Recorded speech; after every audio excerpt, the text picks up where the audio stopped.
Nah, informasi satu ini buat para buaya darat nih yang biasanya nggak bisa nahan lihat cewek bening, aduhai. Jangan sampai bernasib naas seperti kakek satu ini. Gara-gara kepincut paras cantik seorang janda, kakek ini tertipu setelah transfer uang sebesar 900 juta rupiah lantaran baru mengetahui janda itu rupanya laki-laki. Kakek berusia 70 tahun kepincut seorang janda berusia 35 tahun dari situs kencan ternama. Namun apes cintanya justru dibalas dengan pengkhianatan oleh sang wanita.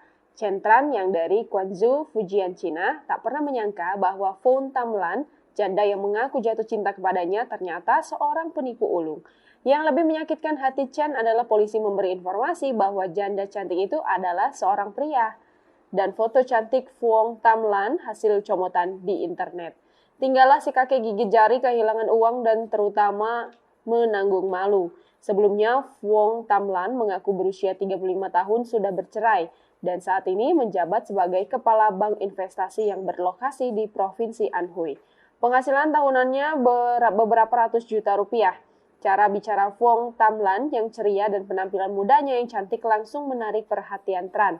Keduanya berbicara dengan sangat baik. Tran merasa bahwa Feng Tamlan adalah hadiah dari Tuhan. Tran maupun Feng Tamlan memiliki seorang putri. Hal ini membuat Tran semakin merasa bahwa ada banyak kesamaan di antara keduanya. Feng Tamlan mengatakan akan memesan tiket pesawat untuk menemuinya. Hubungan berlanjut, mereka mengobrol satu sama lain setiap hari terlihat sangat baik. Tiba-tiba pada 11 April 2020 di tengah pandemi COVID-19, Feng Tamlan memberitahu Tran bahwa banknya berinvestasi dalam proyek yang berkaitan dengan mobil. Dia sendiri telah menginvestasikan 600.000 yuan atau sebesar 1,3 miliar rupiah dalam proyek ini. Dia menjamin pendapatan 15 hari dalam manajemen keuangan hingga 8% tanpa resiko. Karena dia dipenuhi dengan kebahagiaan dalam hubungan barunya, Tran dengan cepat mempercayai kata-kata Feng Tamlan yang diyakininya oleh rencana yang dia sampaikan. Total Tran mentransfer sebesar 430.000 yuan atau 946 juta rupiah. Setelah menerima uang, Feng Tamlan memberitahu Tran bahwa dia tidak dapat memberitahu siapapun karena begitu informasi itu bocor, dia akan dituntut karena mengungkapkan rahasia dagang.